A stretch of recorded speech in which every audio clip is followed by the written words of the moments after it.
There are many obstacles that can block the path to a successful software project. When you come across one, it helps to think like a seasoned hiker and follow the trail marked by blue blazes around the problem so that you can get back on course and keep moving forward. Welcome to Blue Blazes Podcast. I'm your host for the journey, Jay Tower, and I'm a partner and principal consultant at Trailhead Technology Partners. In this series, we talk with industry experts who share their best tips for avoiding the pitfalls on the path to successful software projects. The guest host on this special episode of Blue Blazes is Mark Adams, partner at Trailhead Technology Partners. With Trailhead celebrating its 10th anniversary, Mark sits down with the company's three founders, Josh Eastburn, Jay Tower, and John Waters, to reflect on 10 years of building a global .NET-focused consulting company.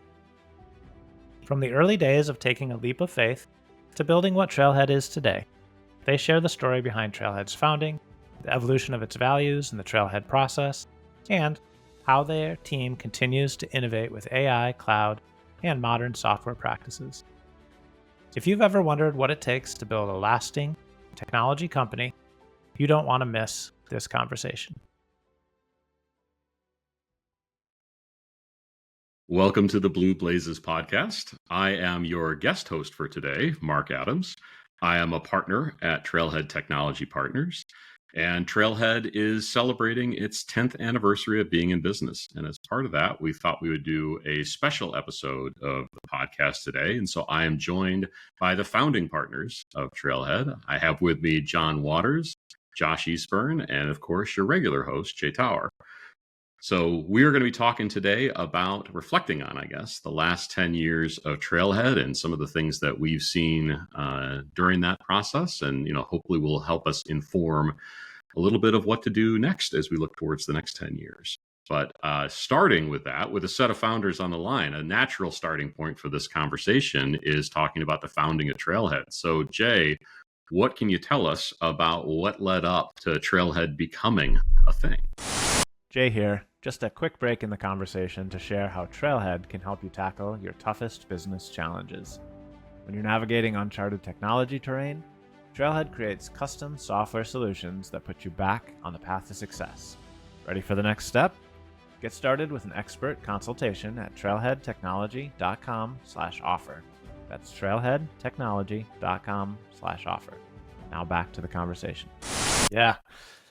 Well, like a lot of stories, it's not a straight line from point A to point B. But I think if you go as far back as is relevant, skipping my birth and all of that, we can skip that's that. Probably when Josh and I met in college. And Josh was a year behind me in school, but we were both computer science majors. We lived on the same floor, so we got to know each other there. Mark, you went to the same school, a couple of years ahead of me. That was kind of where that relationship started. And then Josh and I worked together a few times over the years. This was our fourth company, I think, that we've been together at. Followed by then we met John probably about 15 years ago, if I'm doing the math right, maybe a little bit more, working at another consulting company.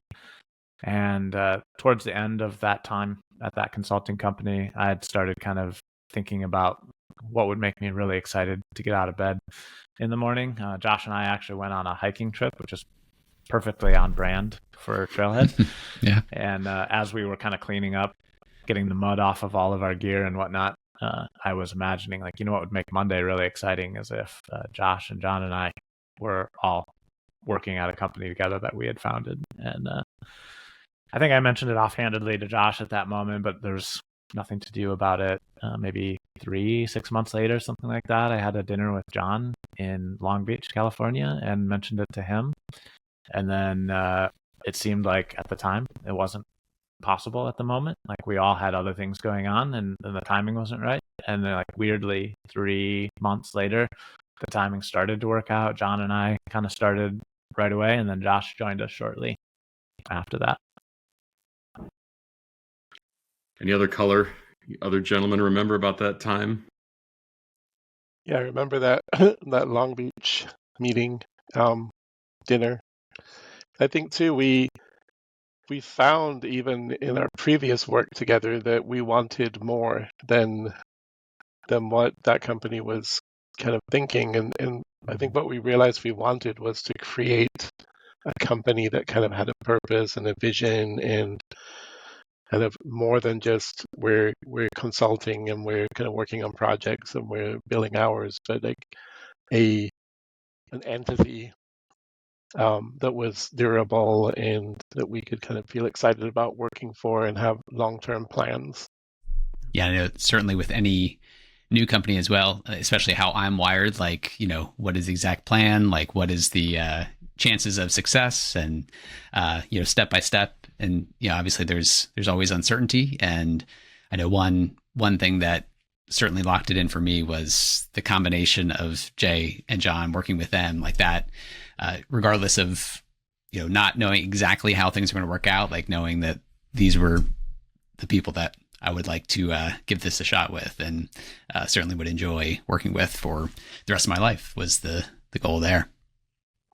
It certainly matters. Oh, go ahead, John. Yeah, I'd run a company in Sweden in the past, also kind of 3 founders and a similar space. And so I think we had that going into this, knowing that at least one of us had tried building something before. That was some comfort, but we really did kind of start greenfield, and we took a big chance. We didn't have a bunch of work lined up or anything. We just decided, this is what we want to try to do. Yeah.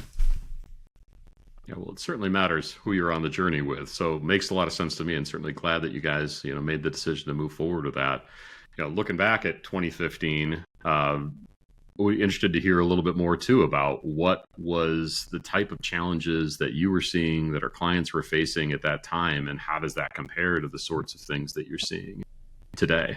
Yeah, that's interesting. I think a lot has happened in those 10 years. There's been pandemics and wars and economic crises and all kinds of things. But the technology side of it, it feels like a lot has changed. I mean, we're in the era of AI right now, for one thing, but also like a lot of things, a lot of the fundamentals are still the same. People still need their data presented in better ways and things to talk to each other, and systems that are user-friendly, and software is still hard to build, even with all the cool tools we have now that we didn't have 15 years ago. It's hard to build really great user experiences and great software.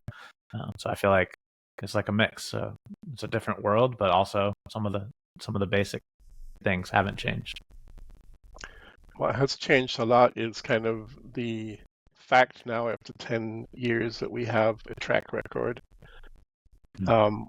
We have trust we have customers we've had since day one that we still work with. Most of our customers are kind of ongoing, and we quickly get to a point where we get to know their leadership team.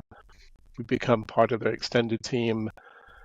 We have that level of trust, and so we're able to kind of operate at a bit of a higher level and take more responsibility early on, where in the beginning it was kind of we had to prove who we are, and we didn't have a portfolio, and a bit harder to kind of get more larger engagements. Yeah. Well, and certainly those relationships, like building those relationships, it is an ongoing effort for everyone. So it is great to have that foundation built and extend that to new folks as well. With any kind of endeavor like this of significance, there's lots of ways that things can go wrong. So another interesting area to explore is looking back. What do you see as the key things that have enabled Trailhead's success to date? And Josh, I'll tee that one to you first. Yeah, I think, and certainly the challenges of building that initial client base from the early days, but certainly very early on realizing that people were a key aspect of this success. So, I mean, just knowing Jay and John and the foundation of our relationships and the work that we've done and experience, but continuing to build on that and finding the right people who have the same goal of, finding other top tier people who are excited and motivated about new technology, always learning, collaborating with each other and having that environment that that continues to kind of grow and build as we add more people to the company. And then process as well was a very key aspect that it took a little while to figure out, like what makes us unique, what things do we need to build internally at Trailhead instead of farming it out or finding external vendors to provide this capability, but building our own processes and improving those over time. The people dimension is interesting because we're a global company. We have people in Europe, we have people in South America, different time zones, people work from home. One of the advantages is we can recruit people from all around the world and find the best people that fit with our culture and our values. And we spent a lot of time thinking about what are the values that we really care about. Things like collaboration, excellence, and quality, and desire to learn, some of our values. So we can look for these people, and rather than open the floodgates for all the resumes you get when you post a job, we kind of go out and hunt people on LinkedIn that maybe already have a job but look like a good fit and say, hey, this is who we are. You're interested in joining us. It's been very successful. And then we can offer things like you work from home. You you get to work with cool technology. You get to work with great people. But we also have found other ways to kind of make our culture sticky. So one of the ideas we came up with is called a campfire. So we do that once a week on Thursdays. It's kind of 30, 45 minutes. And there's two parts to it. One is personal and one is learning. Personal, you get to introduce yourself maybe, the first time you join the team, some about your childhood history and embarrassing photos and your school you went to and so on, right? And then later on, it's your hobbies or your vacations or something that you care about, that you can share. And so we all get to know each other. The other part is learning, where you get to teach something. And we all have different skills, but you could be teaching something very techy, like a programming thing, or it could be a QA thing, it could be a design thing. But we all get to learn from each other. And I think over time, that combo of the personal and the learning once a week, everyone together, has been great for culture. Totally. Yeah, it's early on too. I think there was a little bit of, what are we trying to do here? And just to see the excitement grow, like, oh, I see how this is building connection. And even in the past couple of years, we've added to that, build upon it, to have even bonfires where people I have a really big topic and a few people were collaborating on this. Can we show that, take the whole time and share this? So yeah, it's the excitement has certainly built, and we've agreed we'll keep it bonfire. We'll avoid wildfires and keep it contained to that level. I think another thing that's led to our success, Josh mentioned process earlier being an important part of that, and discovering something called EOS, the Entrepreneurial Operating System, which the operating system part of that sounds like a computer thing, but it's really just a business process for running kind of like small to medium large size company. And that's been really transformative. I think we've been running on that for probably 6 years of the 10, something like that. And you can kind of measure things like ADBC or whatever before and after EOS was implemented at Trailhead. It's helped us figure out who we are. Helped us figure out who our clients are, what we do, what our culture is. So many things like that have kind of gotten all the arrows pointed in the same direction. Before EOS, we were kind of all over the place, I think, with how we were doing meetings and what we were talking about. It was kind of things didn't really get decided. We just talked about things, and we were having kind of an all-company stand-up where everyone was in this stand-up across all different projects. And I think EOS really brought a lot of structure to how we work, what kinds of meetings we have, who are in them, how do we actually get things done. It's been really helpful. For sure. And on the process, go ahead, Jay. I was going to say a funny story about the kind of the origin of that too. Like we were looking for a very specific set of problems that we wanted to solve at that point in time. We knew that these 3 things were problems that we wanted somebody to tell us what to do about. And so we actually met with an EOS consultant who helped us implement EOS and basically tried to nail him down on will you be able to solve these problems for us? And his answer was great because it actually got us to go down that path anyway. But it was basically like, no, you will be the ones that answer these questions for yourselves. But it's this process that will help you get there. And that turned out to be exactly correct. Of course, we entered into it hoping we'd get a silver bullet. But what we got instead was, learning what we needed to learn and the process we needed to form that learning process. We're still working on those problems we were trying to solve. Yeah, that's right. Those They three keep showing problems up. are still, Keep showing up. But EOS gave us so much more than we thought we would get. And, it's not rocket science, but it's a great compilation of just simple, pragmatic ways to run things, which I don't know how we got by without it. We've done a lot of other things too, I think, to make things repeatable. I think that's from the get-go, the idea of building a company that has something that's bigger than just the people in it is creating things that are reusable and make each new project easier to do on many different levels. So we've got we have a Trailhead process we can talk more about. We have a Trailhead framework, which is more code-oriented. We have a process for how we do estimation. So when we roll into a new process, we have both a new project. We have actual processes that we follow, but we also kind of come with a bunch of artifacts and reuse and things that out of the gate that we keep working on all the time. And I think that's been how we've evolved something that's kind of a intellectual property of Trailhead that exists independently of the people. The Trailhead process itself, Jay, that's kind of something that we talk about early on, even when engaging with new customers, right? Yeah, that's right. So we've got this trademarked term, the Trailhead process, and that's not just marketing. It's also based in the reality that John was just talking about. A lot of our clients will come to us and will have either had mixed results with their software projects in the past, or maybe they don't have any experience on how to do software. And so there's all these questions about where do I start? What are the risks? What questions should I even be asking? And basically having a path laid out already that we've already mapped out for them and say, like, come with us, we know how to do this.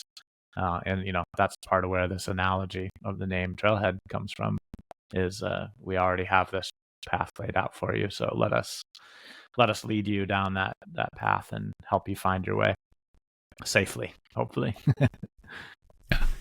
A lot of that fits in well with when we started Trailhead too. We wanted it, having worked in other organizations before, where maybe it's just do the project and not think long term, or even just an exit after we build something big enough, but really to have longevity and building something bigger than the three of us. Processes that do exist, that can be perpetual, and also having ownership process so others can be raised up and become owners and leaders within the company. And yeah, it's great to see that progress happening. The one of the first steps in our process is, we call it the discovery workshop. And there's a lot of variants of how people do that, but it's been really helpful. You get kind of all the stakeholders in the room for a week, or sometimes 2 weeks or 3 weeks. Get everything out on the table, all the requirements. We talk about what needs to happen, maybe get demos of existing systems. We bring in our designer. We can do quick mock-ups of what the new system might look like. We can even do, now with AI, we can quickly use like Figma Make to make actual prototypes that they can try out. And then that ends up with we knowing enough to be able to give a pretty good ballpark estimate of what the work is going to be and how long it's going to take. And so we've also evolved a process for how to do estimation, which is one of the hardest things to do. Yes. Kind of a bit of our secret sauce is I think we have a great way of taking something really big, and then we carve it into line items that are very, very detailed. We need to do this and this and this and this and this.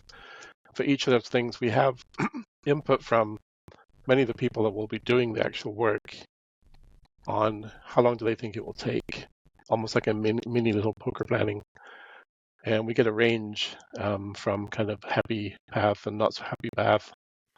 And by doing all of those small things with ranges, when you total them up, you get a number which ends up surprisingly being pretty accurate, because some things go over, some things go under. We also add kind of unexpected work, because that always happens. And so we get a pretty good ballpark of what it's going to be, and then we kind of have an agile process to deliver, because things always change once you start building them. But that estimation process has been really helpful. I would say on that, like, there's obviously these systems and frameworks are the result of, facing different flavors of the same challenge over and over, and then systematizing the right way to kind of walk through that. I'd be curious to hear from this group as well. Are there other, as we've worked with clients, and there's certainly, successful ways to walk through unpacking an ambiguous project and putting it into more concrete terms that, you can build a plan around. Are there other patterns that you've seen over the last 10 years, either in technology or like industry forces, et cetera? Are there other patterns that you've identified over the last 10 years that are worth commenting on? John, I guess I'd tee that to you, or go ahead, Jay. Yeah. One pattern that I've noticed is that things will always come up that are kind of tangential to what we do. And so, shiny objects, I think, is what EOS refers to these as.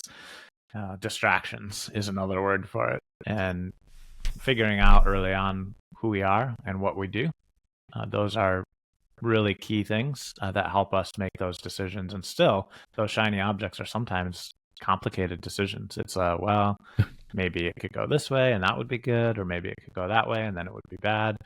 And you got to weigh all that stuff out. But at least from the starting point of knowing who we are and what we do, and saying like, okay, this is at least a red flag that this might be a shiny object and we need to talk about it, as opposed to just bumbling our way down that wrong path. Mm-hmm.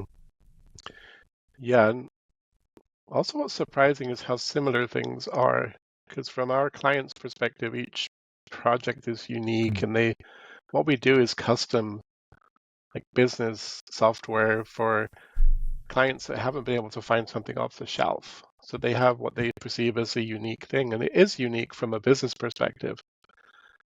But from a technology perspective, they are surprisingly similar in kind of the components. They have a front end and a back end, and they have integrations. And so when we look at it from that aspect, one of our superpowers is understanding the business side pretty quickly, getting up to speed and understanding what they're talking about, and then translating it to solutions. But those solutions end up looking quite similar. So we have, one of the reasons we have these frameworks is because, there's a set of things that most systems have. They have a front end, so we have an Angular and we have a React framework. Used to be more mobile work. That's not quite as common nowadays, but we had a mobile framework too. We need a design system, but the components of a design there's a lot of reuse in the things, and then there's unique design to each project. But there's also just a base of reuse design. And then the back end, there's patterns like, there's multi-tenant and there's soft delete and there's different security patterns and, different ways to work with databases. But we've built something that each time we see, well, that's the same really for every client. Let's build that into our framework, and then we can run a command and just spit out some code that has the right front end and back end. And now even we've started doing infrastructure as code, so we can script the creation of resources in AWS or Azure. So we can just start out and create DevOps pipelines and create databases and stuff. So there's a lot that's similar to something that looks to our customers as different. But then the flip side of that is the big challenge, I think, that we went back to with our original ask about the silver bullet is for sales, is describing why we would be the best people to solve your problem when our customers are thinking, are you experts at their domain thing? and we're like, we can do anything because it all looks the same under the hood.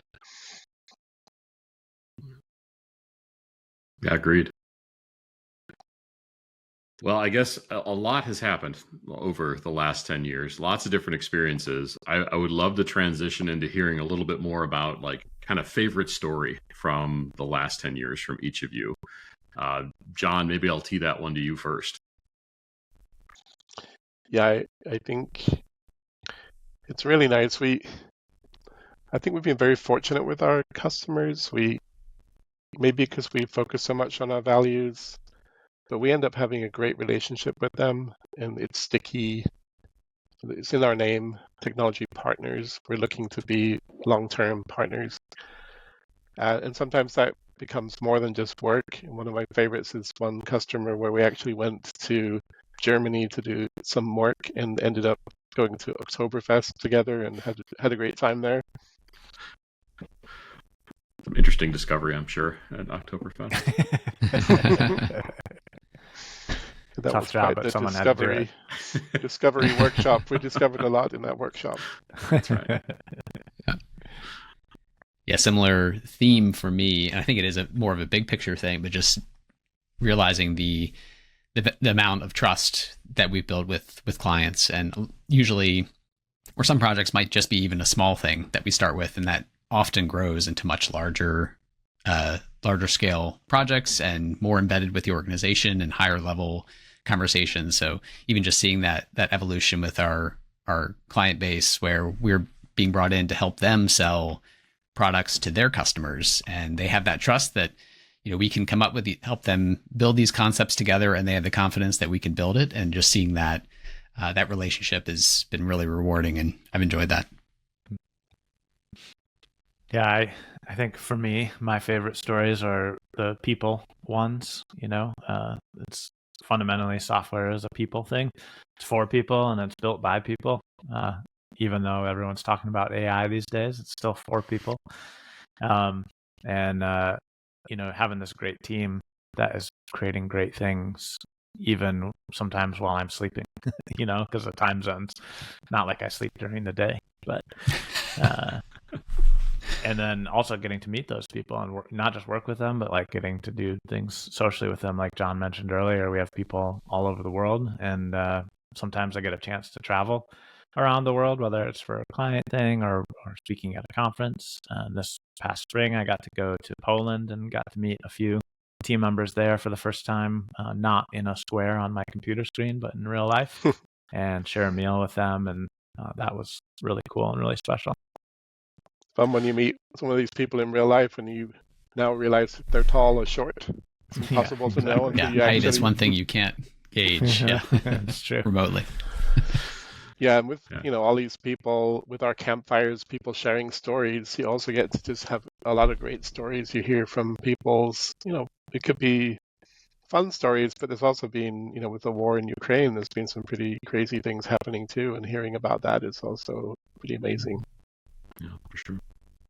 Yeah, I think, I'll chime in on this one as well. Like for me, a lot of times what we're doing is we're helping someone or helping a client get something built that they didn't necessarily have the capability or capacity to do for whatever reason themselves. And I think part of why people enjoy being in consulting is we get that experience of seeing the thing go live and seeing the people who are using it and getting their impressions, and hopefully all that goes well. Sometimes there's more exciting moments than we'd like, but overall we get that experience of seeing something that exists come into existence. Yeah. And we get more reps at that because we're working with multiple clients at the same time. So it's definitely exciting. All right, gentlemen. Well, then I've got one last question before we wrap up for today, and it is we can't have a conversation about time here in the past without talking a bit about the future. So 10 years out is probably a bit far to try to predict, but would love to hear from each of you some thoughts on what do you see coming next? What can we look out for and be prepared for? Jay, I'll throw it to you first. Yeah, well, we got to start talking about AI, obviously. I think it'll be interesting to see how this unfolds over the coming years. My my gut feel about it, because I've seen things similar to this happen in my career with like outsourcing, a lot of crises that have happened in my 26 years in the industry, where it was like, well, this job is going away, and that feels like what AI is happening again. It's like everyone's saying, oh, this is going away. I think probably what is more likely, it'll be somewhere in the middle, where people are using AI heavily, and if you don't know how to use it, you'll be kind of a dinosaur in the industry and have limited job options. But that somebody still has to create the AI, somebody has to still run them, somebody has to use them with human intelligence and empathy, and have the conversations around the boardroom tables and whiteboards about what needs to be built and why, and understand those things, and then take those nuances and convert it into code. So I think there's going to be a role for humans there in the future. So AI is the first thing I would say. I think there's going to be a lot of other things. Quantum computing is kind of an interesting area that's going to maybe throw some monkey wrenches into some of the security stuff we have, but thankfully smart people are already thinking about that. I think there's going to be a lot of frameworks and libraries and things that are available by the time that happens that will already help us circumvent that. So maybe it'll be another Y2K for consulting companies to go out and fix all those things. Those are a couple things that come to mind. Yeah, for me to look back 10 years ago and what has been different from then until now, yeah, certainly from the technology perspective, that's always changing. And I certainly enjoy that too. Like we're always having to learn to stay at the leading edge of that. Even just thinking 10 years ago, like Silverlight, that's always going to be around and something we're always going to use. But yeah, obviously that's an ever-changing aspect of what we do. But one thing that is consistent are human and business problems that need to be solved. And that's been constant ever since, well before Trailhead started and in the last 10 years. And I see that continuing in the future. And really the exciting part is the tools and the ways that we approach those problems and how to solve them will change and continue to change at different paces as well. But yeah, I'm excited about that ever-changing aspect. AI has so many facets to it. Some companies obviously are looking to reduce headcount by automating jobs. Our focus is more on productivity, like having our team being able to do more or complete things faster. So from a perspective of how we work, it's just many times also automating things that nobody wants to do. But our clients look to us and they're also thinking, how do we use AI? And their board is asking them, how are you using AI? And their owners kind of are wondering about it. So luckily we have people who love to learn, and this is so fast evolving. So in the space of 2-3 months, there's completely new things. Right now we're really focused on MCP, which really wasn't a thing half a year ago.